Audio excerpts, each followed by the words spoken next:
you ever have a struggle or an issue or just a bit of frustration around your team members, whether outsourced or employed, committing to and achieving deadlines, then this week's episode of My TV is for you.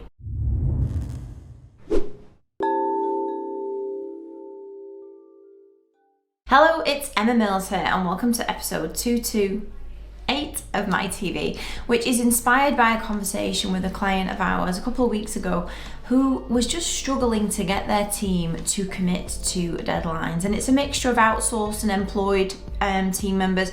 And you know, for so many business owners, it can be lack of time to get your team members to commit to deadlines. It can be because we're just too nice and we want everybody to feel good at work and have a good time and not have too much pressure on them. But at the end of the day, as we know, things that get measured get done, and if we don't get things done, our business is not going to move forward. So today, I've just got my 4-step framework of how to get your team members to commit to deadlines.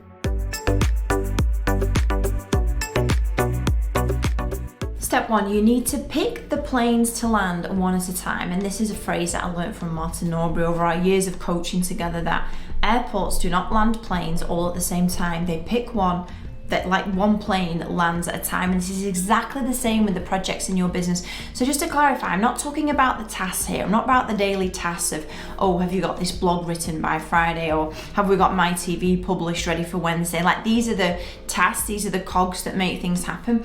But when we're talking about bigger projects that are getting done in your business, there are more moving parts to them, so you can only pick one at once to really tangibly, and you will move quicker by doing that. Though it might feel counterintuitive to not be doing lots of things, getting one and landing it, getting another one and landing it, getting another one.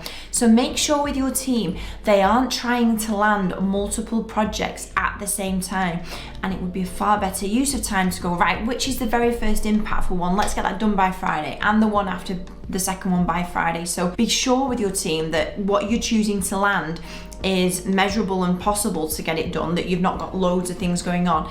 Have a project, a list, a whiteboard with all the things you want to get done, but which is the first plane to land and by when. This starts to make everything much more manageable for your team to get done and just report back to you. So this is step 1, one project at a time.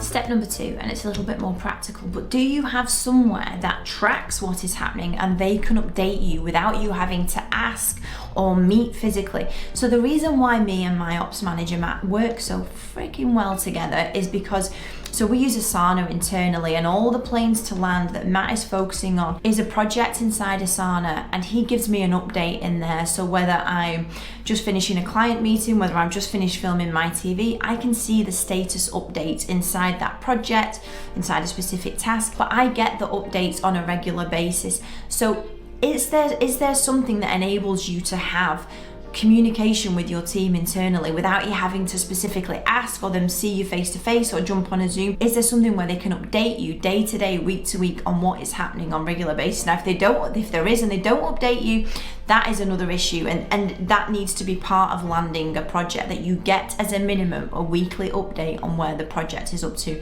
which is exactly how me and Matt work together.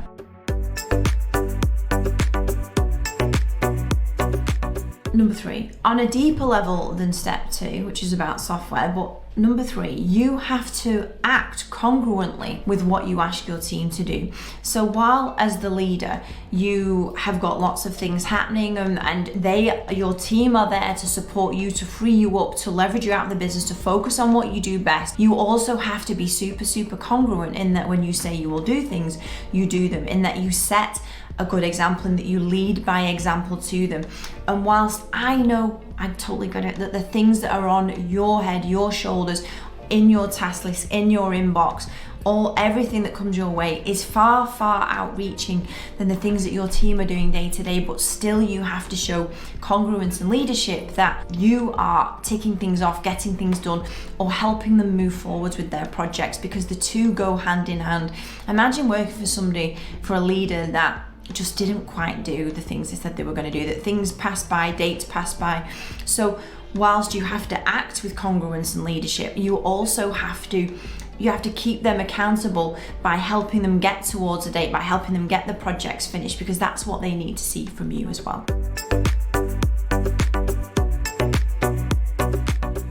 Number 4, a weekly team check accountability update meeting on what is happening. And I say this because these 4 steps are exactly what we do in my PA. So we have a meeting every Monday, which is our SOS meeting, and we report back on key data, key scorecard data, which lets us know where the business is going, and also the latest on the key planes to land and the projects that are happening. Because if you don't have a weekly touch point that people feel a pressure towards, it's just like when you go on holiday and you get absolutely double or treble the amount of things that need to happen the day before you go on holiday. It's the same with deadlines inside your business. If projects move along but have weekly meetings to report into, alongside them being able to update you inside your software, if you have something like that, it keeps them on track and accountable. And it also has the team accountability of who's going to want to turn up to a team meeting and say that they haven't got something done or they're struggling with it. That for us has been really key on moving things forward. And I've got one last thing to help you with, because ultimately, think projects get done because your team members are doing them, and at the end of the day we are dealing with people. They're not robots yet, they're not AI yet, but we're dealing with people who have lots of different reasons why they can't get things done. And one of the key things as a really good leader is to make them feel heard, to understand, to see if you can actually help them move things along. So these 3 key questions which pretty much cover off whatever it could be. So like question 1, if somebody hasn't met a deadline or you can see they're about to, like not to, question 1 is is there any information that you're missing or you don't understand that I can help you with? Is there something here that's blocking you?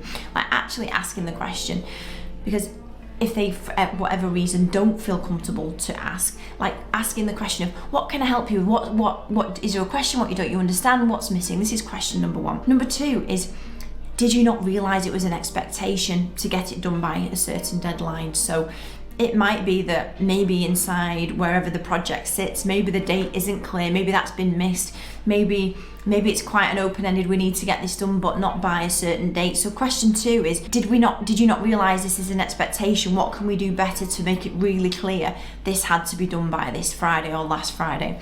And question 3 is, did you just not want to do it? Now, as direct as that question is, and you can deliver it in a much better way than I just did to camera, but those 3 questions pretty much cover off all of the issues that most people have.